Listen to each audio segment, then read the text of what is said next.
नमस्कार दोस्तों, मैं हूं नवीन पाटीदार हूं। आप देख रहे हैं वॉइस ऑफ एमपी। अफीम पॉलिसी 2025-26 को लेकर वॉइस एमपी की टीम किसानों की पीड़ा, किसानों के मुद्दे लगातार स्थानीय सांसद और वित्त राज्य मंत्री और वित्त मंत्री तक पहुंचाने की कोशिश कर रहे हैं। किस तरीके से किसान आने वाली पॉलिसी में भी बदलाव चाहते हैं और किस तरीके से वे सीपीएस पद्धति को रद्द करने, समाप्त करने, खत्म करने की मांग कर रहे हैं। तो साथ ही अफीम के भाव बढ़ाने के साथ विभिन्न जो दूसरी मांगे हैं, सभी को एक समान पट्टे देने की, रकबा बढ़ाने की, पट्टे बढ़ाने की, नए पट्टे देने की, इस तरह की मांग करते आ रहे हो, लगातार बैठ के कर रहे हैं। अगर बात करें 2025-26 को लेकर, हम भी लगातार अफीम पॉलिसी पे नजरें बनाए हुए हैं। किस तरीके से अफीम सलाहकार समिति की बैठक हो रही है, किस तरीके से दिल्ली में बैठक हो रही है। तो अब बात करें दिल्ली से, एक बड़ी खबर निकल के सामने आ रही है, जहां पर केंद्रीय वित्त राज्य मंत्री ने जो है पंकज चौधरी, उन्होंने तमाम तीनों सांसद जो नीमच मंदसौर के सांसद थे, चित्तौड़ के सांसद थे, झालावाड़ के सांसद थे, उनके साथ एक बड़ी अधिकारियों के साथ बैठक की आने वाली पॉलिसी को लेकर। इस वक्त की सीधी तस्वीरें भी आप देख पा रहे हैं, हम आपको तस्वीरें दिखा रहे हैं।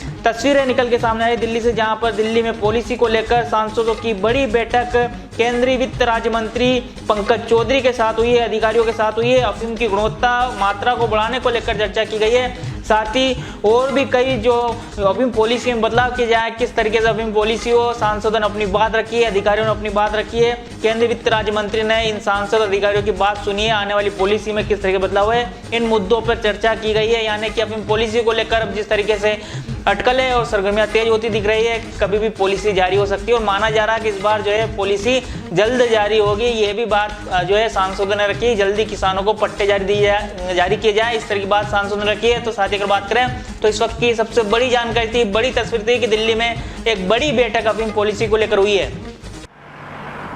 जयराम जी, किशन काका, राम राम भाई, राम राम। क्या दोनों भाई बैठ के क्या हिसाब लगा रहे हो? ऊटी लहसुन के भाव आ गए क्या? अरे नहीं रे दादा, ये अपना रमेश नया मकान बनाने के लिए लोन ले रहा है।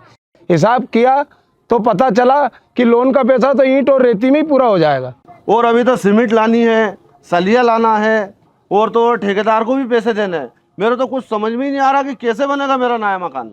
अरे किशन काका, कहाँ इन रेत, सीमेंट और लाल ईंटों के चक्कर में पड़ रहे हो? मेरी बात मानो तो अपने घर को बाबजी एएसी ब्लॉक से बनवाओ।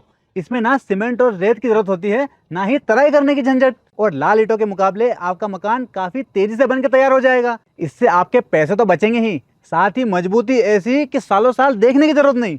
और इससे आप अपना मकान ही नहीं, कुएं और खेत की बाउंड्री वॉल भी बनवा सकते हो, जिससे रोजड़ों की समस्या भी खत्म हो जाएगी। वाह भाई, ये तो कमाल की चीज है। फिर तो मैं अपना घर बाबजी ब्लॉक से ही बनवाऊंगा और मैं अपने खेत की बाउंड्री वाल।